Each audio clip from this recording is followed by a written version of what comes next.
Welcome to the Wall Street Club channel. Have you ever wondered why even the pros, the people who do this for a living, so often struggle to beat the market? Well, it turns out the answer often has more to do with psychology than with spreadsheets. Today, we're diving into the 7 deadly sins of fund management, a really sharp idea from Sarnia Asset Management that builds on the incredible work of behavioral investing pioneer James Montier. So let's just start with that big question right off the bat. With all their data, all their resources, all their expertise, why do so many professional fund managers fail to consistently come out on top? The answer, as we're about to see, has very little to do with financial models and everything to do with how our brains are wired. You see, as James Montier's research has shown again and again, the problem isn't that we don't have enough information. We are drowning in information. The real problem is us. It's our own human nature. We're all walking around with these built-in behavioral biases that can consistently lead us to make some pretty bad investment decisions. Okay, so here's our game plan. We're going to tackle pride and envy, which is all about deadly confidence. Then we'll get into gluttony and sloth, the information illusion. After that, avarice and irrational trading.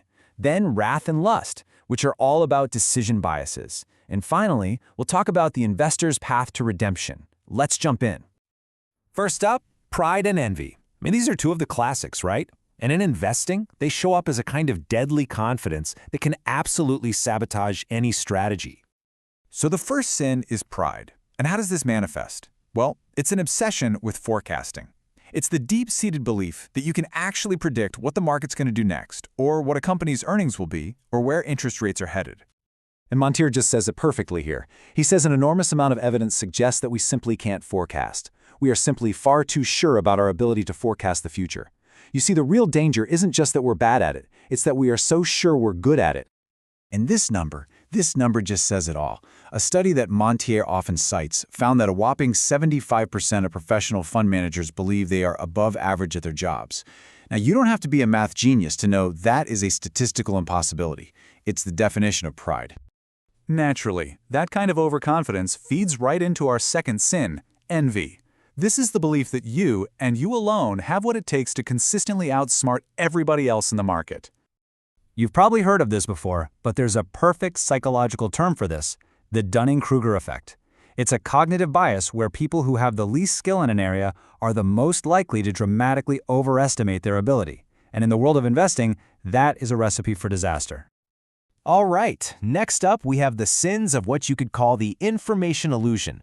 This is gluttony and sloth, and it's all about how our relationship with data and stories can really lead us astray. So the third sin is gluttony. But we're not talking about food here, we're talking about information. It's that constant nagging feeling that you need more data, more research, more news, believing that having some kind of informational edge is the only way you can win. But here is the massive trap. As Montier's research shows, more information doesn't actually lead to better decisions. Nope, it just juices our overconfidence, making us feel more and more certain about choices that are in reality no more accurate. And this flows right into our fourth sin, sloth. You know, investors absolutely love a good story. Sloth is what happens when we get so swept up in a really compelling narrative that we forget to do the hard work. We forget to actually check the facts. We just get intellectually lazy. So our next sin, avarice, is where all these flawed beliefs finally turn into flawed actions. This is all about how greed drives really costly mistakes when we start buying and selling.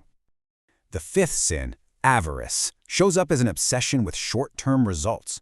This leads to overtrading, confusing all the market noise with actual news. It's what many investors call chasing highs and selling lows. Let's be clear, that isn't investing, that is pure speculation. And a really powerful psychological force behind this is something called the disposition effect. It's a super well-documented bias where investors are really quick to sell their winners, but they stubbornly hold on to their losers. And the emotional logic here is just fascinating, isn't it? With our winning stocks, we are eager to sell because we want to lock in that profit and feel that rush of pride. But with the losing stocks, we hold on, just hoping for a rebound because we want to avoid the painful feeling of regret. It is a textbook case of emotion just completely overriding logic. Okay, our final 2 sins, wrath and lust. These are the ones that poison the decision-making process itself. especially when we're acting in groups or when we're out there seeking some kind of special information. Now, the sixth sin is wrath, and this one might surprise you. It describes the destructive nature of group decisions. You'd think that getting a committee together would be more rational than just one person, right? Well, it turns out the opposite is often true. Groups don't cancel out our biases, they actually amplify them. And this, of course, is the classic herd mentality. There's this feeling of safety in numbers, right? Everyone else is doing it, so it must be okay. But this kind of behavior is exactly what inflates market bubbles and what triggers those devastating crashes when the herd suddenly decides to stampede for the exit. And that brings us to our final sin, number 7, lust. Now, this refers to the investor's desire, that lust, to get a special edge by meeting with a company's management. On the surface, it seems like a really smart move, but these meetings are often psychological minefields. So, why are these meetings so dangerous? Well, because we walk in with some major flaws. We suffer from confirmatory bias, which means we're really just looking for information that agrees with what we already think. We also have a tendency toward obedience to authority, so we get easily impressed by a slick CEO. We forget that managers have their own set of biases, and, let's just be honest, most of us are terrible at spotting when we're being misled.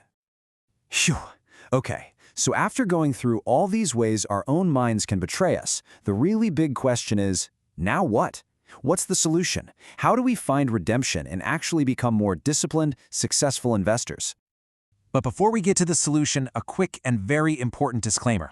This content is for your information only. It is not investment advice. All investments carry risk, past performance doesn't guarantee future returns, and we really encourage you to seek out independent financial advice. The path to redemption isn't some secret formula. It's really about practicing timeless virtues. It's about having the discipline to create an investment plan and actually stick to it. It's about diversifying properly so you don't have all your eggs in one basket. It's about learning to think in terms of years, not days, and tuning out all that market noise. And finally, it's about being a contrarian.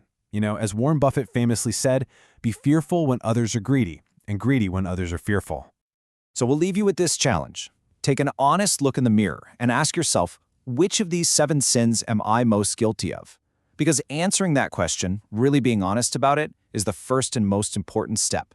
In investing, the most important asset you will ever manage is yourself.